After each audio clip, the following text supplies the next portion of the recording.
Bueno, pues buenas tardes a todos. Una vez más estamos con vosotros en La Montaña Mágica, una parada literaria sugerente. Y nos acompañan, como siempre, dos invitados muy especiales. Y hoy para hablar de un tema que me parece el tema, que es cómo va España, cómo va esto y sobre todo cómo podemos arreglar la situación y todo lo que estamos viendo alrededor que no nos gusta. Y para ello vais a ver que tenemos a dos grandes escritores, por no decir los mejores, Alfredo Sanfeliz, con un título del que ahora vamos a hablar, La democracia de las emociones, que ni siquiera ha salido de imprenta. La fecha en primicia es el día 3, o sea, pasado mañana tendremos el nuevo libro de Alfredo, el tercero ya en nuestro sello editorial, en Editorial Colima. Y luego tenemos con nosotros también a Fernando Marañón, con un título también muy sugerente, también recién salido, es un título que ha salido este otoño. Veréis el título que os va a gustar, el día que se J3 puntos, porque yo estoy las palabrotas que lo llevan muy mal, J3 puntos España, y sobre todo cómo arreglarlo. Por lo que veis, dos grandes analistas, miradas muy certeras de nuestra realidad y sobre todo propuestas originales y con garra para solucionar los problemas. Pero bueno, antes de iniciar esta conversación, como siempre, voy a dar paso a la directora de comunicación de Editorial Colima, Rocío Aguilar, que nos va a presentar un poquito mejor a nuestros invitados y también a sus libros. Rocío, adelante. Muchas gracias, Marta. Buenas tardes a todos. Bienvenidos a esta nueva edición de La Montaña Mágica. Y bueno, como bien decías, os voy a presentar a nuestros invitados de hoy. Bueno, pues da igual uno que otro que uno. Vamos a empezar por Fernando Marañón, por ejemplo, que es el socio fundador de Roadmap to Agile, que podemos traducir como el camino hacia Agile. Agile, a ver si lo explico bien, si no, pues ahora me rectifican. Es una metodología para el desarrollo de proyectos que precisan una rapidez y flexibilidad. Es una filosofía que supone una forma distinta de trabajar y de organizarse. Fernando ha sido directivo en diversas multinacionales como AT&T o McDonald's. Es consultor internacional, experto en desarrollo organizacional y estrategia. Coach ejecutivo certificado en España y en Latinoamérica también, entre otro montón de ocupaciones. Colabora en diversas publicaciones, es conferenciante internacional en Latinoamérica y en España. Ha publicado 6 libros, el último de ellos, como bien decías, Marta, Cuando se J. España y cómo arreglarlo. Un libro en el que Fernando radiografía la situación española actual, entre las que destaca la falta de rigor, el cortoplacismo, la ineficacia, entre otras muchas cosas, y nos indica, tal y como nos señala en el título, cómo arreglarlo. Fernando Marañón destaca que además España es un país con una aparente resignación social, que no es buena compañera de viaje, pues vivir resignado es dejar de tener energía para cambiar las cosas. Y esas políticas que se llevan a cabo generan ciudadanos cautivos y dependientes que no quieren transformar su futuro, sino que conviven eternamente encadenados a este pasado. Y también recibimos a Alfredo Sanfeliz, como bien decías, que acaba de publicar La democracia de las emociones. Alfredo ya le conocéis. Alfredo es licenciado en Derecho, que ha ejercido durante un largo periodo profesional y además ha llevado a cabo algunas iniciativas empresariales propias. Durante 14 años de vida empresarial fue secretario general y del Consejo de Administración de una importante multinacional y actualmente es consejero del despacho de abogados López Ibor, CEO de The Wise Company y patrono de la Fundación Foro de Foros. Además, lleva a cabo actividades docentes y de investigación en el campo de la negociación y la gestión de acuerdos en la Universidad Francisco de Vitoria a través del Instituto Superior de Negociación. El último de estos libros, que ha publicado ya varios Alfredo, como os decíamos, es La democracia de las emociones. Y en este nuevo trabajo vuelve a sacudirnos con un ensayo sociológico acerca de las paradojas y las absurdas creencias que se dan en torno al funcionamiento de nuestra sociedad, muy poco visibles, pero que de hecho condicionan muchas veces nuestro desarrollo, nuestra convivencia y nuestro bienestar. La democracia de las emociones, Alfredo da luz a algunos fenómenos y dinámicas que se dan en nuestra sociedad para intentar comprender mejor el porqué de esta velocidad en la que vivimos, con una enorme complejidad y a veces sofisticación. Una sociedad, en definitiva, en la que parece que ya vale todo para conseguir cada uno lo que busca. De todo ello van a hablar en un momentito, así que estos son nuestros invitados de hoy. Bienvenidos a La Montaña Mágica. Bueno, pues muchísimas gracias, Rocío, Fernando, Alfredo, bienvenidos a este que es vuestro programa. Y la verdad es que quiero agradeceros en nombre de todos los muchos lectores que vais a tener de vuestros buenísimos libros, pues el esfuerzo que habéis hecho ambos por ayudarnos a entender una realidad que no es fácil, es una realidad compleja. Hay muchos aspectos de esa realidad que no nos gustan y generan frustración. Y además habéis tenido los dos, pues voy a decirlo así, la deferencia, ¿vale? La amabilidad de proponer, de ser constructivos y de proponer soluciones concretas. No os conocéis, porque ya sabéis que tengo esa manía de, ¿sabes?, el efecto sorpresa, de invitar a gente que, bueno, me parece combinable, pero creo que hace el programa más fresco y divertido. Y gracias también, bueno, pues por vuestra comprensión y entrega a esta situación. Entonces, bueno, pues por seguir el orden que ha establecido Rocío, por disparar, aunque esto no es una entrevista, como sabéis, es una conversación y por lo tanto os animo a intervenir en cualquier momento. Vamos a empezar por Fernando. Fernando, ¿cómo van las cosas en este país? ¿Cuál es la motivación para escribir un título como este, con tanta fuerza y tanta información también? Bueno, primero gracias a ti y a Rocío por la oportunidad de tener esta conversación hoy, ¿no? Yo, como explico en el libro, a mí me costó escribir el libro casi 1 año y medio de investigación, ¿no? Mi principal motivación me dieron mis hijos y mis nietos. ¿Por qué? Porque los que ya tenemos cierta edad y cierto recorrido, pues ya tenemos mucho pasado y poco presente, ¿no? Pero nuestros hijos y nietos realmente yo creo que se merecen un país mejor. Entonces empecé a investigar, a recopilar sobre todo datos. Yo no quería quedarme en la falsa retórica de dar enunciados que no estuviesen refrendados por datos, porque las opiniones son muy subjetivas, ¿no? E intenté hacer con cierto método y con cierto rigor conocer realmente qué estaba pasando en España. ¿Por qué? Porque las informaciones que recibimos son ciertamente muy sesgadas. Siempre ponen el foco en algo concreto, pero realmente el problema que tiene este país yo creo que es grave, pero en muchos aspectos. Este es un país, para darnos cuenta, que hace pocos años por PIB era el número 8 en el mundo y que actualmente creo que es el número 14. O sea, es un país que estamos en claro retroceso en lo que significa estar en la élite de los países que mandan, ¿no? Y me preocupa mucho la situación actual, porque lo que ahora mismo estamos viviendo es qué países se van a imponer en el futuro y qué países se van a quedar completamente descolgados. Entonces, cuando empecé a investigar temas de innovación, ¿cuánto invertimos en innovación? Que invertimos el 1,20 del PIB, cuando hay naciones como Corea del Sur que invierten más del 4%. Cuando empecé a ver el problema de la natalidad, que no tenemos niños, el problema de los políticos, que realmente muchas veces están más enfocados en sus propios intereses, ignorando lo que es realmente el problema del país, ¿no? Y cuando empiezas a profundizar en todas estas cosas, te das cuenta que donde estamos ahora ha sido un proceso de degradación desde hace muchos años. Yo empecé a buscar data de hace 20, 25 años, y claro, si analizas la histórica evolución de la natalidad en el país, ha sido un absoluto desastre. Y es que es más, en una encuesta reciente a la gente de más de 50 años, perdón, de 45 años, la prioridad de fundar una familia y tener hijos ha bajado un 40%. Somos un país viejo. Dentro de poco vamos a ser el país más viejo del mundo después de Japón.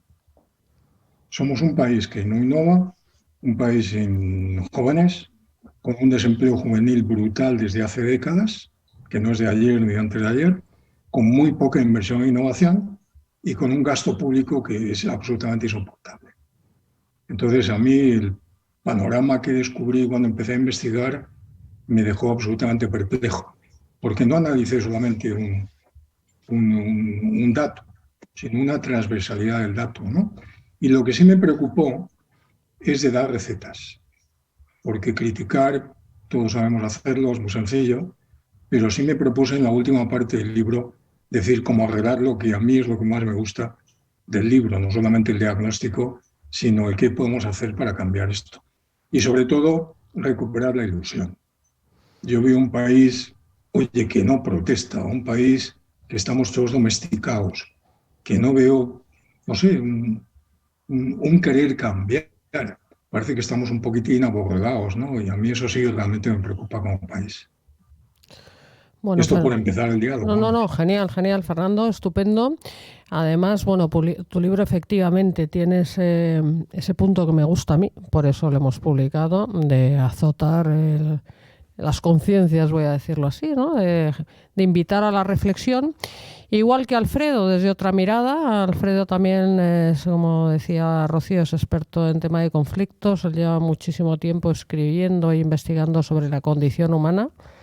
Y habla sobre la crispación y bueno, pues el conflicto social que existe y muchos de los fenómenos que vivimos y experimentamos, pero cuya complejidad hace que no sea tan fácil, sin analizarlo bien, entenderlos, ¿no? Entonces, Alfredo, ¿cómo ves tú la situación actual en España? Y tú te trascientes, ¿no? Porque tú hablas de la democracia en general, es casi en Occidente, ¿no? Sí, muchas gracias, Marta, y encantado, Fernando, también de saludarte, y Rocío, gracias. Sí, el libro mío está tiene una perspectiva mucho más y habla de la democracia, vamos a decir, occidental, ¿no? De nuestro sistema occidental, podemos decir, ¿no? De lo cual España probablemente es un representante de estos fenómenos, yo diría que de manera especialmente marcada, quizá, ¿no? Pero el libro trata efectivamente de poner, no tanto basado en datos, sino más bien en mis miradas, en mi interpretación de los fenómenos que se dan. Bueno, no solo mi mirada, ¿no? Lógicamente es compartida en muchos aspectos con muchas otras reflexiones, análisis que existen, ¿no? Y que trata de interrelacionar unas y otras cosas, ¿no? Para tratar de hacer el mundo comprensible. Esto, porque yo siempre en la gestión y resolución de conflictos siempre insisto tremendamente que no se puede cambiar nada ni mejorar nada si no sabemos cómo funciona.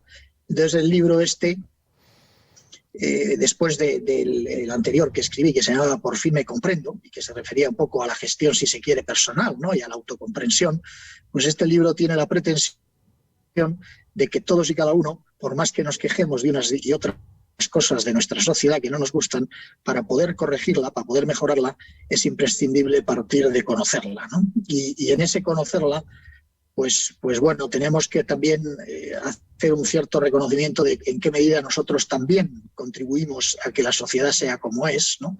Y a entender los grandes fenómenos que yo separo en tres ámbitos, vamos a decir, si se quiere, de ignorancia o de falta de comprensión, ¿no? Uno primero, que es el del autoconocimiento. Conocemos muy poco de lo que es un ser humano, o al menos no lo tenemos presente en cuanto a sus formas de comportamiento como seres interesados, sin duda, ¿no? Por un lado. Por otro lado, sabemos muy poco de lo que es el dinero, lo que representa verdaderamente el dinero. Sabemos lo que es el dinero, cómo juegan las finanzas, sabemos mucho de finanzas, sabemos mucho, se escribe mucho, pero siempre desde la misma perspectiva, ¿no? Del crecimiento, el PIB, los ratios, en fin, la deuda, todo esto que probablemente lees el periódico un día y dentro de 3 meses y dentro de 5, y prácticamente siempre es lo mismo dependiendo del ciclo, pero no paramos nunca a entender cuáles son los significados que hay detrás del dinero y cómo el dinero está condicionando nuestro sistema de motivaciones de una manera que no somos demasiado capaces de percibirla, en el impacto en nuestra manera de vivir, de pensar, de buscar, ¿no? Mucha gente, mucha, y a lo mejor no me excluyo yo de ello, vivimos en gran medida con el dinero como objetivo, ¿no? No quiero tampoco yo decir que a mí esto no me afecte, ¿no? Pero desde luego es un fenómeno social que ha convertido el dinero en ser una herramienta, una cosa tremendamente útil para los intercambios, en un fin en sí mismo, sin límite, sin final, ¿no? Y esto, claro, es muy degenerativo, ¿no? Y por último, el ámbito también de ignorancia en el campo, yo diría, sociopolítico, mediático-político, en el que, bueno, nos quejamos mucho, criticamos siempre al que no es de nuestro lado, vamos a decir, ¿no? Por prácticas que hace que son posiblemente deleznables, ¿no? Pero en general también, igualmente indeleznables que las que practicamos nosotros, ¿no? O de y de lo que toleramos a los nuestros, ¿no? A los de cada nuestro bando, ¿no? Porque es una sociedad que tremendamente dedicada, en lugar de a crear, vamos a decir, seguidores por lo bueno que uno cuenta, más bien es por crear enemigos, ¿no? Y tener enemigos comunes, ¿no? Y claro, la combinación del actuar político con el actuar mediático pues es un cóctel tremendamente explosivo, ¿no? Y eso es un poco la síntesis, si se quiere, un poco, o la mirada, ¿no? El cómo enfoco yo el libro para comprender la sociedad como punto de partida y posteriormente pues hacer una serie de reflexiones de hacia dónde deberíamos ir, ¿no? Fantástico. Se me ocurre, para un poco hilvanar ambas intervenciones, pero vosotros decir lo que os apetezca, faltaría más. En esa complejidad del sistema a la que apuntas, y abordando pues esta propuesta de Fernando, ¿no? De que estamos perdiendo competitividad, se me ocurren dos explicaciones, Fernando, a ver cómo lo ves. Una, que no se han hecho los deberes pues por parte de algunos, véase los políticos, como algunos de los responsables, ¿no? De la situación esta de declive a la que te referías. Pues por ignorancia, hablaba de ignorancia Alfredo, ¿no? Dices, pues que no, ¿sabes? No manejo el sistema, hay quien inteligentemente maneja el sistema a su favor, o a lo mejor por exceso de foco en esto que también apunta muy bien Alfredo, que es tan ocupados han estado en mover las emociones, porque les daba el rédito electoral, ¿no? Están tan enfocados, ya estamos viendo ahora un poco las actuaciones en este sentido, ¿no? Para mover a la población a lo que a ellos les interesa, simplemente que es perpetuarse. Tan enfocados están que han perdido de vista también, bueno, pues el contexto, y han perdido de vista de lo que se trata, que es hacer el país avanzar y hacer una política estratégica a medio o largo plazo, etcétera. ¿Tú cómo ves esto, Fernando? Pues lo veo con mucha tristeza. Realmente un país es una empresa y hay que gestionarla, yo creo que en términos de empresa, no en términos de beneficio, porque en una empresa hay un beneficio económico que coincido con el comentario de Alfredo de que estamos muy centrados en lo que es el dinero, ¿no? y nos desviamos, ¿no? Entonces, un país hay que gestionarlo con estrategia. La estrategia lleva mucho tiempo, lleva un largo plazo. Y el problema de los políticos es que su cableado es de corto plazo. El político no piensa en la España del 2050 ni en la España de dentro de 4 o 5 años. El político piensa en cómo ganar las elecciones hoy, con sus encuestas, sondeos, qué mensajes tiene que mandar para que le voten más, de ahí se queda todo. Entonces el problema que tenemos es que la clase política, y hablo de todas las políticas de partidos que han gobernado, que han tenido responsabilidad en el gobierno, realmente no han tenido un gen estratégico y un gen de contribución a un Estado. Yo creo que la política es cortoplacista, es inmediata, se centra en objetivos a muy corto plazo y en ganar las elecciones y perpetuarse en el poder, porque tiene muchas servidumbres y mucho clientelismo al que tiene que pagar y sufragar. Entonces, claro, en este cortoplacismo te cargas una empresa o te cargas un país. Entonces, lo que han generado con la gestión de los últimos 30 años ha sido un país que yo llamo país low cost.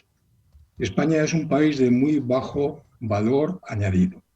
Tenemos un turismo low cost, una industria que casi no existe, una agricultura que está en disminución. Entonces hemos generado un país de servicios low cost. Y claro, cuando viene una pandemia pone en evidencia que cuando nos quedamos sin los millones de turistas que vienen a visitarnos, nos hemos quedado absolutamente sin nada. Se nos cae el turismo, se nos cae la restauración, se nos cae todo. Y estamos siendo de los peores países en recuperar lo perdido.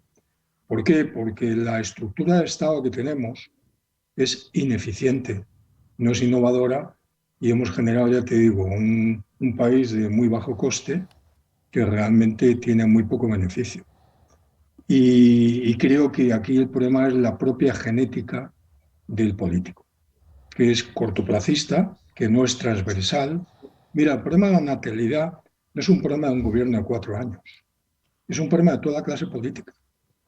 Porque que vuelvas a tener una natalidad alta significan 20 o 25 años. Entonces no es un problema de mandatos de 4 años, Lo que el político no entiende es que tiene que buscar acuerdos transversales, porque hay 4 o 5 grandes ítems que son transversales, que trascienden al programa político de 4 años. Entonces yo he hecho mucho en falta cuando veo los programas políticos estrategia, pero estrategia país, no estrategia partido. Esa sería mi primera reflexión. Alfredo, te dejo, porque se me ocurren tantas intervenciones, te dejo a ti que elijas de todos los ángulos que nos ha lanzado Fernando. No, me gustaría, si quieres, apuntar un poco sobre lo que se está comentando. Vamos a ver, yo creo que uno de los mayores problemas que tiene en este momento, digo Occidente porque es de lo que yo hablo, no digo que en otros lados no, y particularmente España, vamos a decir, ¿no?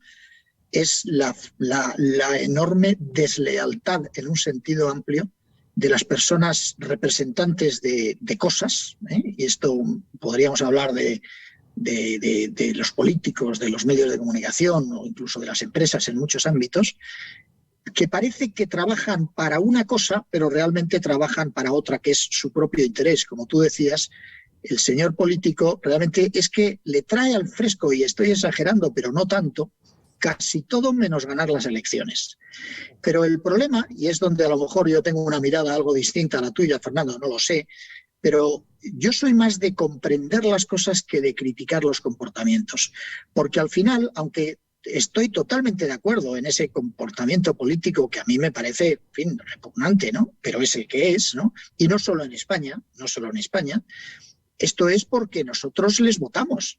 Si los políticos les votamos cuando se pelean, cuando crispan al otro, cuando generan un enemigo, cuando ridiculizan, si les votáramos cuando se abrazaran unos a otros, los políticos se abrazarían y probablemente harían otra cosa.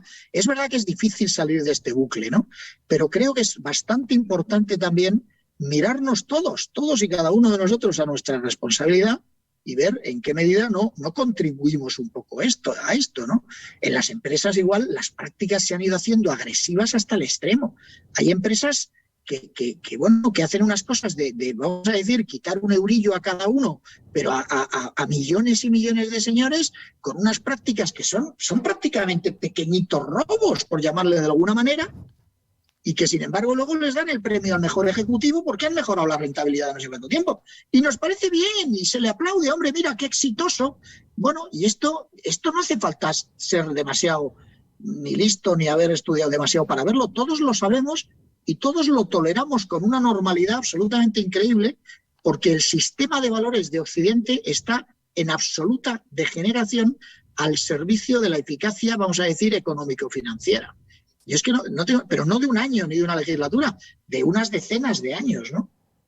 Y cuando eso se combina con estar en una sociedad que es eminentemente rica, por mucho que el PIB y los ratios y los índices sean malos, que lo son en este momento, pero Occidente es rico.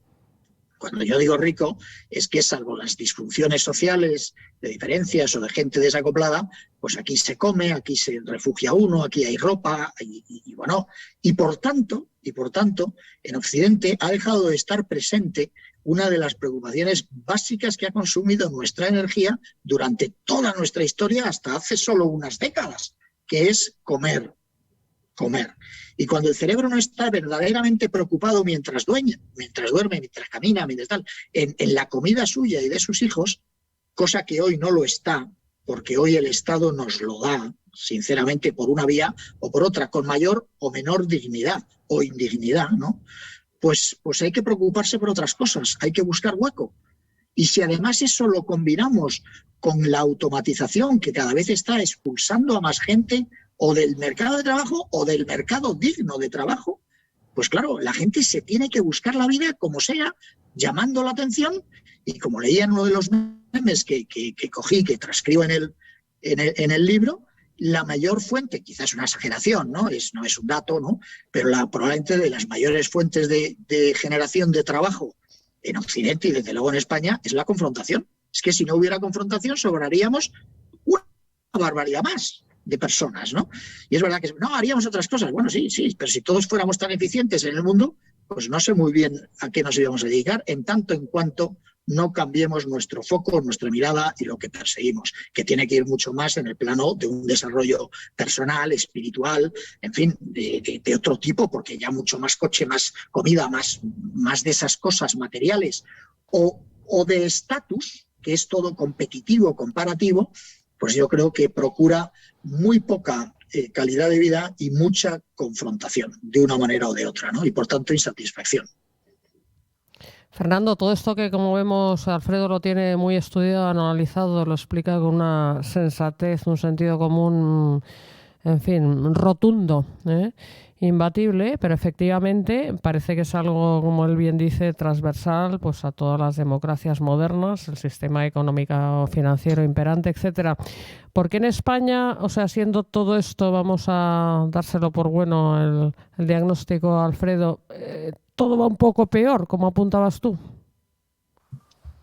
Hombre, yo creo que, y estoy meditando sobre las palabras de Alfredo, ¿no? Procesándolas, ¿no? Yo creo que aquí tenemos un problema gordo que se llama resignación social. Quiere decir, estamos todos resignados, que es lo que a mí realmente me enerva. Vivimos una resignación social porque nos han convertido en sujetos pasivos de nuestra propia vida. Es decir, teníamos la mejor sanidad del mundo, cosa cuestionable, pero que todo el mundo pensábamos que era cierto hasta que vino el COVID. Tenemos un Estado que nos paga una pensión, que nos quiere pagar un subsidio. Es decir, yo creo que están invirtiendo están comprando nuestra resignación social de estómagos agradecidos. Yo he conocido políticos en Latinoamérica que se dedicaban a comprar estómagos agradecidos. ¿Por qué? Porque el estómago agradecido es el que te vota. Pues claro, hemos entrado en un ciclo que nos piden el voto cada 4 años.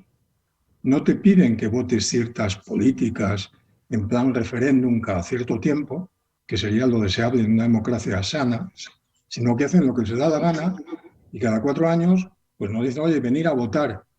Y venir a votar cuando he metido dinero para prejubilados, cuando he metido dinero para ONGs. Bueno, vas a votar como un estómago agradecido, pensando que el gobierno o el Estado te va a resolver los problemas mediante subsidios.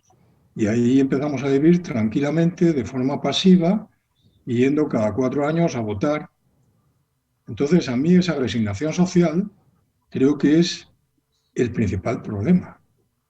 ¿Por qué? Porque, mira, si los sindicatos están anestesiados y no protestan, si los periódicos que yo leo a diario me dicen cada vez menos cosas, si cuando veo la televisión, que es con muy poca frecuencia, pero ya me niego a ver el telediario, me están contando realidades que no son verdad, me están contando cosas que no son para mí creíbles. Entonces, claro, estamos viviendo en un estado que nos tiene un poco narcotizados y que ha acabado con que no tomemos decisiones, con que no nos movamos, con que no innovemos y seamos sujetos pasivos. Y yo creo que ese es un problema realmente importante de la sociedad española hoy. Sí, Fernando, hay un apartado en mi libro que habla de una cosa que se llama la anergia. Anergia. Yo no sabía lo que era, pero lo aprendí hace poco en un proyecto de investigación que estamos precisamente desarrollando en temas de negociación y conflictos con un catedrático. Y él nos explicó lo que era, pero no en el plano social, sino más bien en el plano inmunológico, ¿no? Y es esa incapacidad de reaccionar al ataque, vamos a decir, en el sistema inmunológico, que es un adormecimiento, si se quiere, de ese sistema, que es un poco, coincido mucho con lo que tú dices, de estamos adormilados o al menos sin fuerza, porque es que luchar contra todo esto es tremendo, ¿no? Es que el que lucha realmente casi siempre acaba perdiendo, ¿no? La justicia es algo tremendo. Yo hablo que más que Estado de Derecho vivimos en un estado de abuso de derecho. La capacidad de retorcimiento de toda la ley, de cualquier cosa, hasta el Tribunal Supremo, da igual. Para cuando llega la sentencia, nos hemos olvidado todos del problema y no pasa nada que alguien retuerza y justifique cualquier cosa, ¿no? Los indultos o lo contrario, cualquier cosa es algo que dices, bueno, no sé, con cabezas vamos a decir, al menos las tradicionales, que yo no es que me considere excesivamente tradicional, pero que es muy difícil tener hoy unas referencias y que se acoplen esas referencias de valores de cómo debe de ser el mundo o una sociedad, más allá de ser más de izquierdas o más de derechas, ¿no? Bueno, sabiendo y viendo cómo funciona nuestro sistema y la impunidad de quien miente o de quien retuerce la ley hasta el extremo dentro de ese abuso permanente de derecho. Entonces amparas en cualquier cosa, en cualquier lado. Claro, los abogados, por decirlo de alguna manera, tienen una capacidad dialéctica, es un deporte en el que, bueno, vale prácticamente todo, todo es sin límite, luego al final uno pierde, uno gana, ¿no? Pero eso no sirve para realmente impartir la más mínima justicia, ¿no? O sea, eso no es justicia, eso es un abuso de unos procesos que supuestamente llevan a una justicia, ¿no? Y que no se sabe ya con qué valores, porque otro de los problemas que tenemos es que antes había autoridad, ¿no? Había alguna autoridad en el sentido de los jueces, tenían autoridad, y hay límites que no se pueden pasar y que ya llega un momento que no hay que explicar, ¿no? Porque si lo explicamos todo, pues claro, todo es discutible, ¿no? Llevados al extremo, ¿no? Y había una exposición de motivos en las leyes que ayudaba a inspirar cuál era el criterio, vamos a decir, interpretativo de las cuestiones, ¿no? Y basadas un poco en sentido común, ¿no? En el Código Civil incluso, que era una joya, o es una joya, pero que prácticamente ya no se aplica, ¿no? Ya son todo como reglamentos, todo tremendamente formal. Usted encaja su comportamiento en algo que no esté prohibido y puede estar, yo qué sé, robando, por decirlo de alguna manera, exagerando o haciendo maldades, pero da igual, está encajado dentro de un supuesto que no está prohibido y da igual, ¿no? Y vale, ¿no? Hasta que entonces llega después el grito social, consigue que haya una ley o un reglamento que prohíba exactamente eso, ¿no? Entonces el siguiente ya está en lo siguiente, ¿no? Porque hemos perdido el porqué y para qué de las prohibiciones, ¿no? O de los principios inspiradores de nuestro comportamiento y la convivencia, ¿no? Que no se debe de engañar. En vez de tanta cosa, no se debe de engañar, con lo que eso significa en cualquier ámbito, ¿no? Por eso hablaba antes de la deslealtad, ¿no? Cuando un señor está supuestamente representando algo y realmente ese algo le da igual y lo que está es defendiendo sus intereses en el vehículo, en el carro, en la estructura de una cosa que le sostenemos nosotros y que trabaja para otra cosa, pues es una tremenda mentira, una deslealtad, un engaño, llamémoslo como quieras, pero dentro de ese mundo de la mentira en sentido amplio, ¿no? De la falta de verdad, ¿no? De autenticidad, si se quiere, para mí es el gran pilar es la mentira, pero en un sentido muy amplio. Eso, por supuesto, cubre también las fake news, pero las fake news no son más que una pequeña manifestación de que aquí cada uno que le funciona para conseguir sus objetivos. Da igual, ¿no? Sí, Alfredo, me encanta escuchar tus razonamientos. Te doy un ejemplo. El Tribunal Constitucional, que era yo creo que el mayor organismo jurídico de este país, dictaminó tarde todo el tema del COVID. Dijo a toro pasado que nos habían engañado y que no tenía ningún sentido. ¿Para qué quiero yo un tribunal constitucional que entra tarde, mal y que no me soluciona el problema ni me lo restituye? Luego lo hizo también con la plusvalía municipal.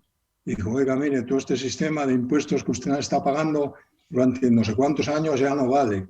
Oye, ¿para qué quiero yo altas instituciones del Estado que no me valen para nada? Porque la sentencia del Constitucional pues es muy bonita, pero ¿dónde está reparar el daño que a mí me han hecho y a todos los españoles nos han hecho teniéndonos aislados no sé cuánto tiempo sin ningún fundamento de ningún tipo, ¿no?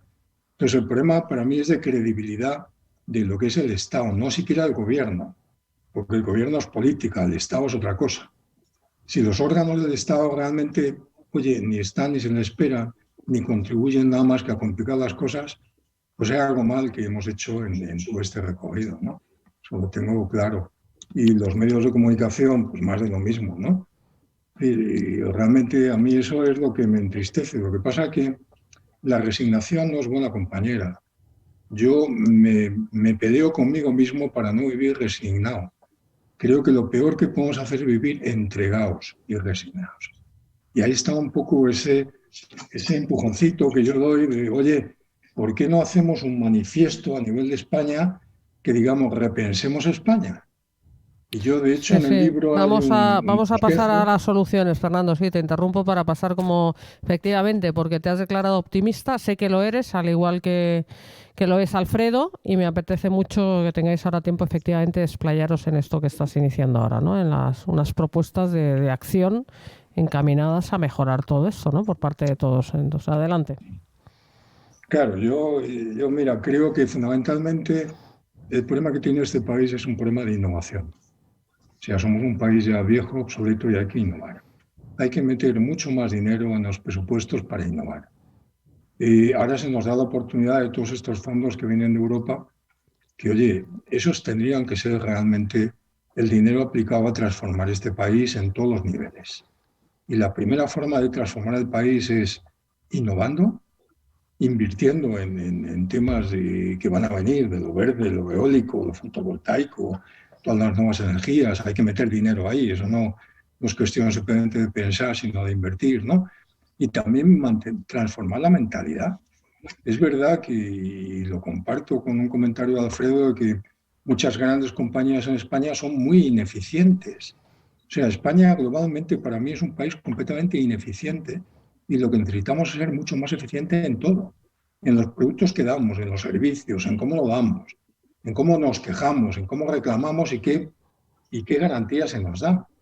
Entonces sí creo que tiene que haber una gran inversión en dinero, aprovechando todo el flujo de dinero que van a venir para transformar el modelo productivo.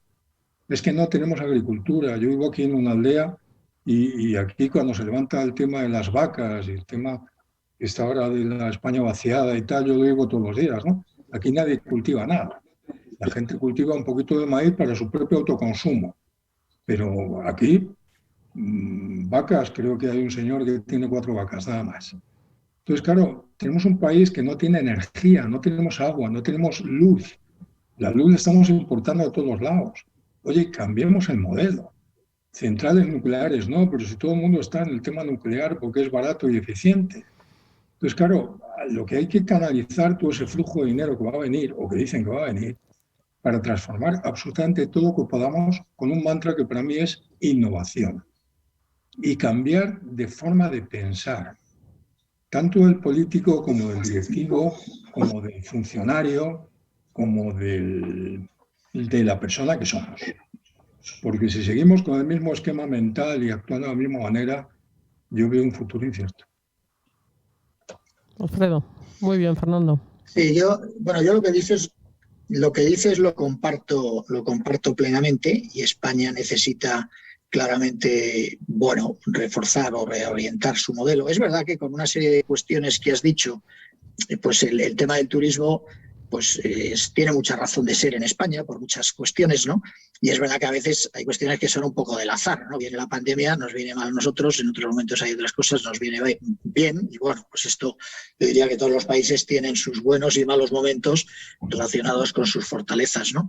Pero vamos, el tema de innovar es indudable. Yo creo que la educación, a mí no me gusta decir esto porque esto todos lo dicen, pero nadie hace nada, ¿no? Y yo creo que lo que hay que educar es, por supuesto, que además de ser empleables, hay que educar personas, hay que educar a pensar, hay que enseñar a pensar, a reflexionar, a respetar de verdad eso de los valores. Es que esto suena casi a cura, ¿no? Pero yo lo siento, pero es que me parece fundamental. Es que creo que es importante saber lo que está bien y lo que está mal.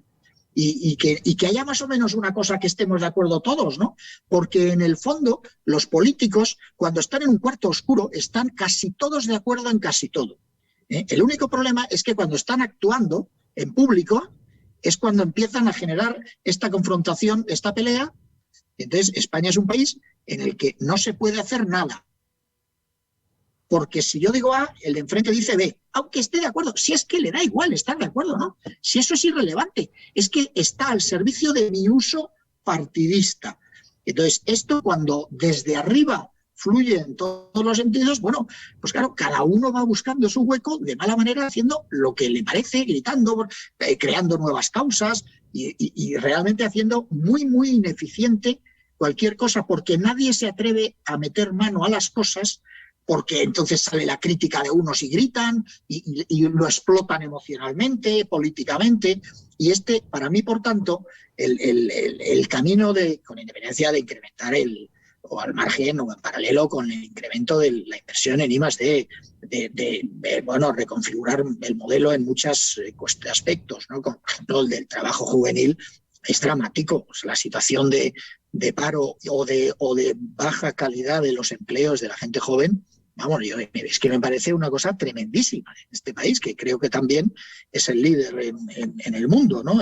O al menos en la OCDE, no sé el dato exacto, ¿no? Pero es tremendo, ¿no? Y esto es algo que, bueno, están viviendo los hijos un poco a costa del Estado y de los padres, ¿no? Pero no tiene sentido que sea así. Personas de 30 y pico años y que no se pueden ir de su casa, que siempre ha sido difícil, pero es que ahora ya es todavía mucho más complicado, ¿no?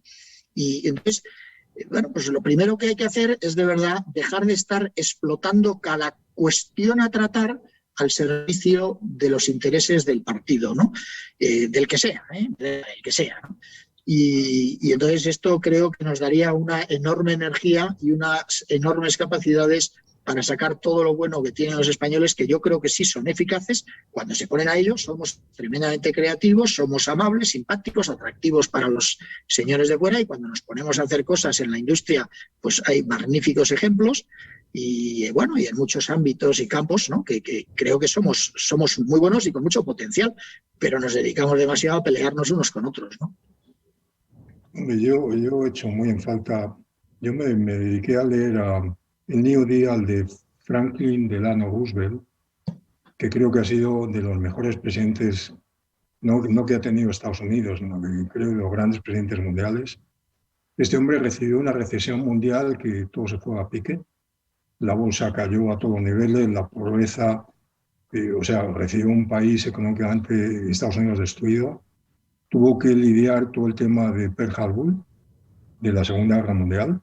A mí me parece un líder entusiasmado. Y él creó el New Deal, el nuevo trato.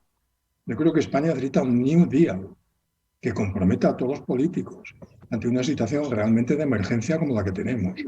Lo que no podemos hacer, el paro juvenil, ¿qué es? El paro juvenil es producto de que en la universidad se está generando mucho conocimiento obsoleto, mucho conocimiento basura, y lo llevan generando desde hace muchos años. Y si encima cada vez que gobierna un partido cambia la ley que ha hecho el anterior, nunca tendrás una reforma educativa sólida, porque uno llega en 4 años y monta su reforma, y luego viene la señora Celaá y monta su contrarreforma, y reformando la educación, que necesita 20 años para que un individuo estudie, cambiándola cada 4, es como cuando te van cambiando el itinerario a un sitio donde quieres llegar y te van cambiando la carretera. Entonces, ¿qué generas? Ineficiencia, y la gente que sale de estudiar o que no abandona el estudio, estamos en el 40 y tantos % de desempleo juvenil, pero es que no es nuevo, hace 20 años era igual. O sea, no es un problema de hace 4 años, son problemas estructurales. Yo te digo, España necesita un New Deal, necesita la fortaleza de algún líder que realmente construya un nuevo trato, como hizo Roosevelt en aquel momento, que creo fue realmente brutal y que deberíamos copiarlo. De hecho, toda esta historia de la resiliencia, el plan de las 3 R's que han presentado y tal, está inspirado en el New Deal de Roosevelt. O sea, está, no diría que copiado, pero parte de la filosofía está muy estudiada en el mismo sentido, ¿no? Creo que aquí tiene que haber un gran pacto, de que seamos conscientes de que esto cambia o vamos a seguir siendo un país menor, cada vez con menos influencia, con menos importancia, y sobre todo con un país hipotecado que no va a poder hacer frente a todos los grandes desafíos. Para mí la respuesta está en el New Deal y en cambiar, ¿no? Sí. Fernando, yo, que sabe, como antes he dicho, el libro mío no está tan centrado, vamos a decir, en España, ¿no? Como, aunque las anécdotas pues, son muy españolas, lógicamente, pero pretende más analizar la problemática de Occidente, ¿no?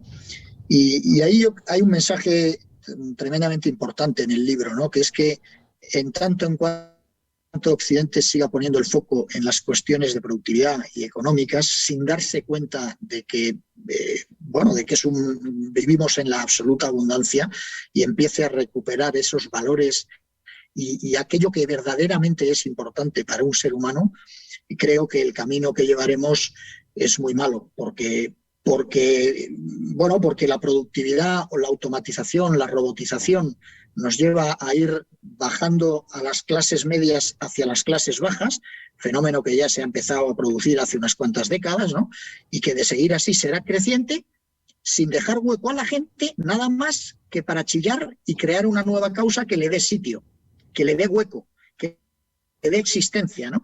Entonces, creo que el problema en este momento es de degeneración de nuestro sistema, porque se ha perdido ese por qué y para qué el ser humano está en el mundo, probablemente fruto de ya no tener un bloque como antes tenía la URSS y de alguna manera un cierto contrapeso, si se quiere, ¿no? Unido a haber alcanzado unos niveles de riqueza que ya nos saturan y probablemente nos oprimen, porque en gran medida tener que cambiar de teléfono cada no sé cuántos meses o cada año y además instalar lo siguiente y lo otro, bueno, pues sí, será tremendamente eficiente.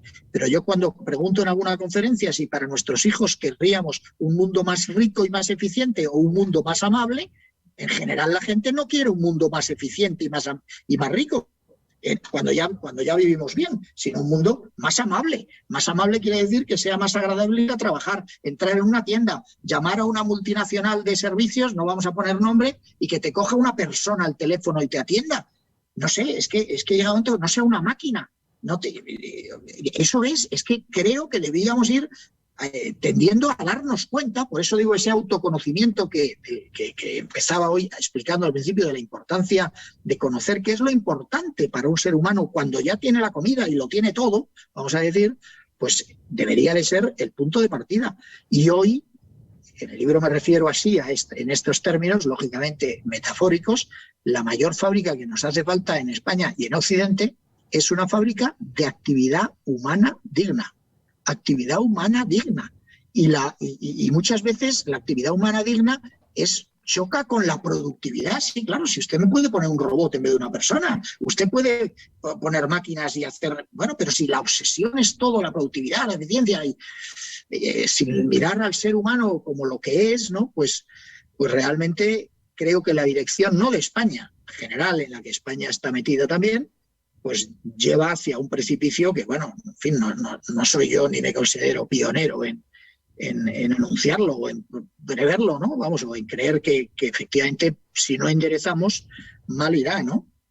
Aunque creo que, bueno, si Dios quiere, pues enderezaremos, ¿no? Porque cada vez hay más voces, ¿no?, que se dan cuenta de estas cosas. La gente que está dejando de trabajar en Estados Unidos, bueno, y aquí también algunos, pero es que en Estados Unidos se lee ya mucho, ¿no? Los millones de personas que teniendo puestos teóricamente buenos, ¿no?, de sueldo, de posición, pues lo dejan por una falta de sentido absolutamente increíble.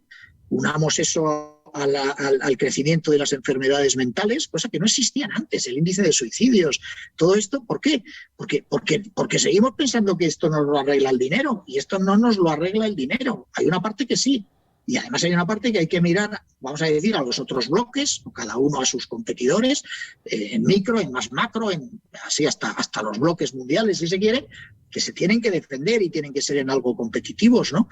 Pero probablemente la extraordinaria competencia, la agresividad competitiva, está redundando un poco en contra del bienestar de Occidente, ¿no?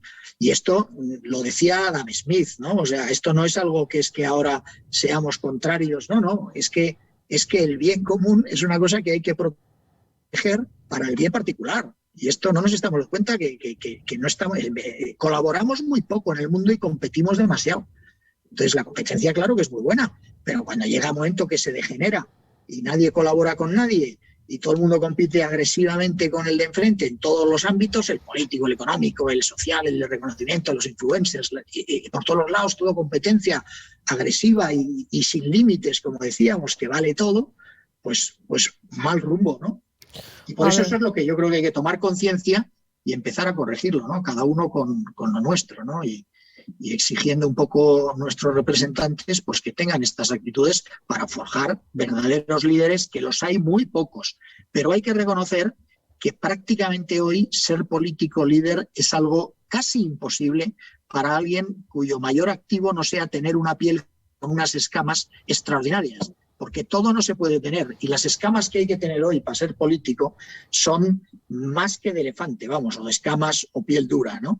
Entonces, Voy a claro, meter baza aquí. todo es difícil, ¿no? Voy a meter baza aquí porque veo que ya habéis... No, porque habéis entrado en materia que da gusto. La verdad es que esto da para mucho más que para una hora.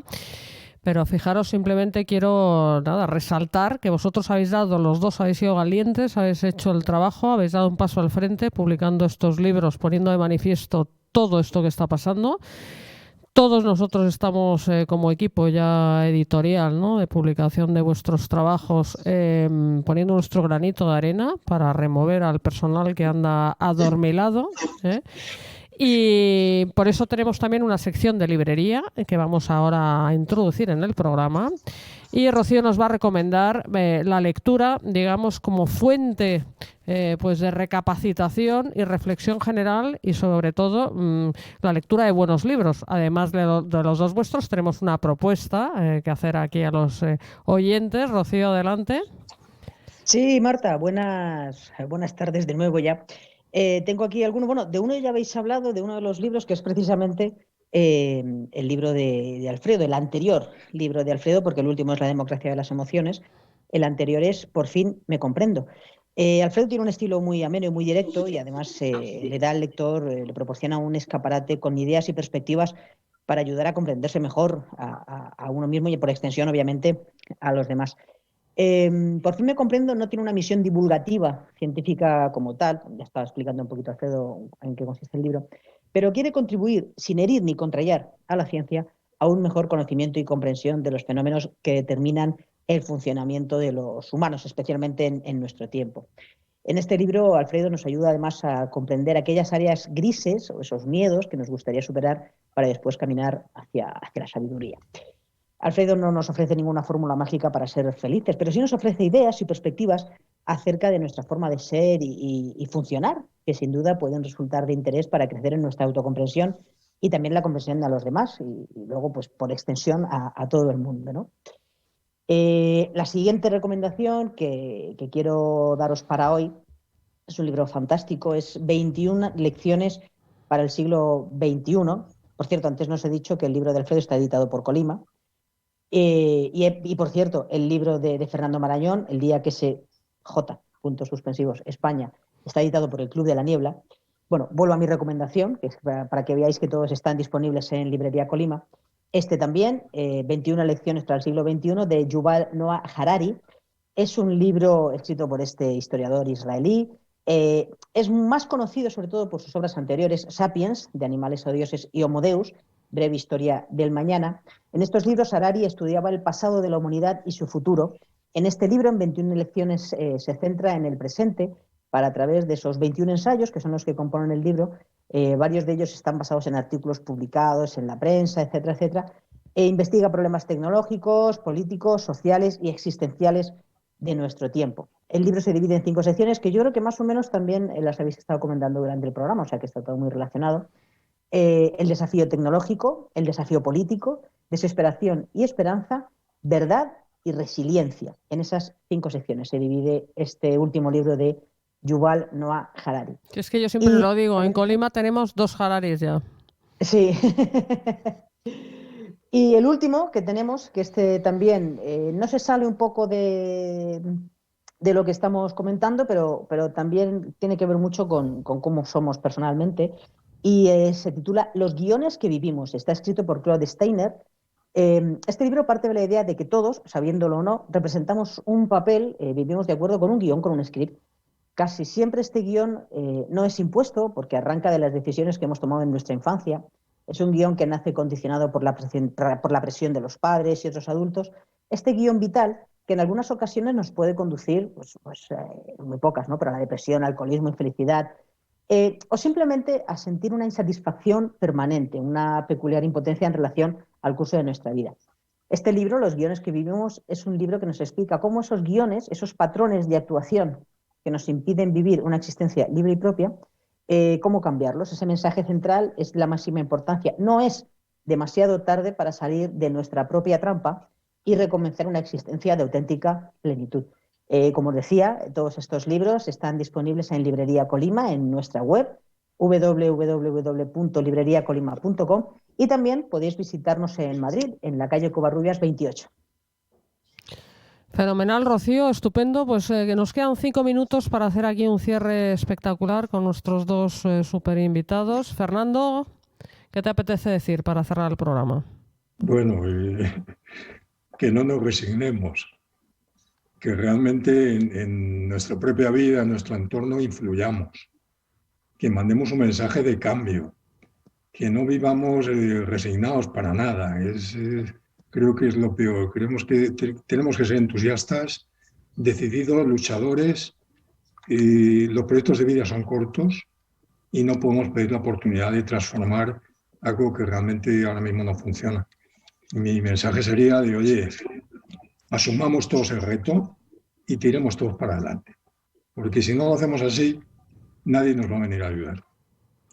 Me ha gustado al principio cuando has dicho, Fernando, que tú habías escrito el libro pensando en las siguientes generaciones, ¿no? En tus hijos y en tus nietos. Creo que es una fuente de inspiración constante para los que los tenemos, ¿no?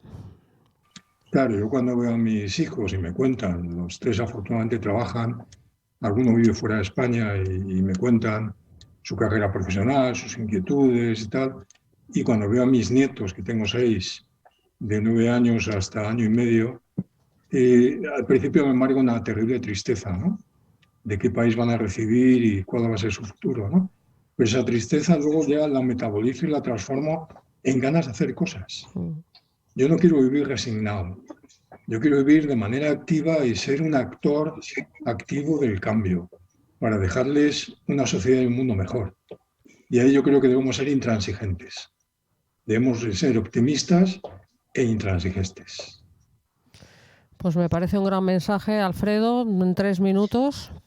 Pues yo la verdad es que no voy a cambiar demasiado el mensaje, porque lo comparto mucho, enteramente. Creo que es una maravilla, además, vivir en lo que crees, ¿no? Por tanto, aunque no cambiemos quizá demasiado el mundo, probablemente una pequeña influencia siempre vamos a tener, al menos en nuestro entorno, ¿no? Y seremos ejemplo para otros, y el que haga algo, pues en ese sentido, pues creo que contagiará, ¿no?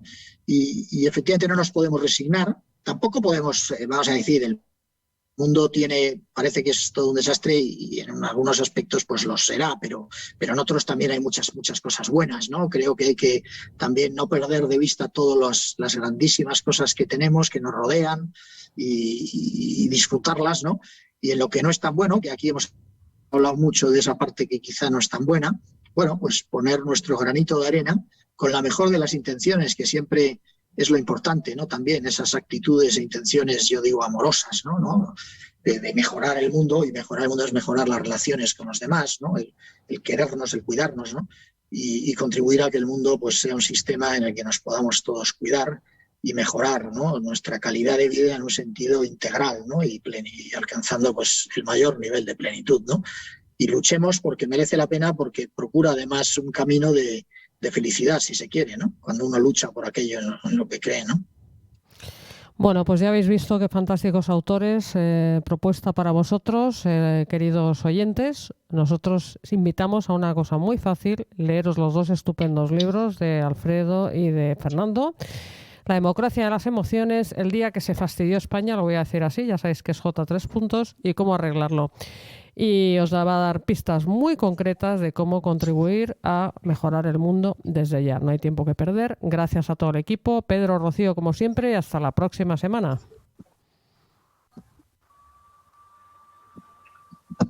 Muy bien, gracias. Muchas gracias. Está bien, Pedro, ¿no?